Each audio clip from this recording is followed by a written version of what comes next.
ಭಾರತೀಯ ರಾಸಾಯನಿಕ ತಂತ್ರಜ್ಞಾನ ಸಂಸ್ಥೆ ಇಲಾಖೆಯಿಂದ ಹುದ್ದೆಗಳಿಗೆ ಅರ್ಜಿ ಕರೆಯಲಾಗಿದೆ.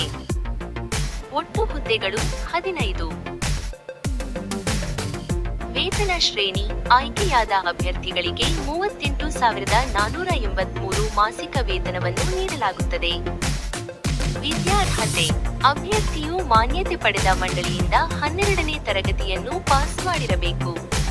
ವಯೋಮಿತಿ: ಅಧಿಸೂಚನೆಯ ಪ್ರಕಾರ ಅಭ್ಯರ್ಥಿಯು ಗರಿಷ್ಠ 28 ವರ್ಷ ನಿಗದಿಪಡಿಸಿದೆ. ಅರ್ಜಿ ಶುಲ್ಕ: ಎಸ್ಸಿ, ಸೇಂಟ್ ಅಭ್ಯರ್ಥಿಗಳಿಗೆ ಶುಲ್ಕ ಇಲ್ಲ ಮತ್ತು ಉಳಿದೆಲ್ಲ ಸಾಮಾನ್ಯ ಅಭ್ಯರ್ಥಿಗಳಿಗೆ ಶುಲ್ಕ 500. ಅರ್ಜಿ ಸಲ್ಲಿಸುವ ವಿಧಾನ: ಅಭ್ಯರ್ಥಿಗಳು ಅರ್ಜಿಗಳನ್ನು ಆನ್ಲೈನ್ನಲ್ಲಿಯೇ ಸಲ್ಲಿಸಬೇಕು. ಉದ್ಯೋಗ ಸ್ಥಳ: ಭಾರತದಲ್ಲಿ. ವಯೋಸಡಿಲಿಕೆ: ಒಬಿಸಿ ಅಭ್ಯರ್ಥಿಗಳು 3 ವರ್ಷ, ಎಸ್ಸಿ ಎಸ್ಟಿ ಅಭ್ಯರ್ಥಿಗಳು 5 ವರ್ಷ, ಅಂಗವಿಕಲ ಅಭ್ಯರ್ಥಿಗಳು 10 ವರ್ಷ. ಅರ್ಜಿ ಸಲ್ಲಿಸಲು ಪ್ರಾರಂಭ ದಿನಾಂಕ ಜನವರಿ 31, 2025 ಮತ್ತು ಅರ್ಜಿ ಸಲ್ಲಿಸಲು ಕೊನೆಯ ದಿನಾಂಕ ಮಾರ್ಚ್ 3, 2025.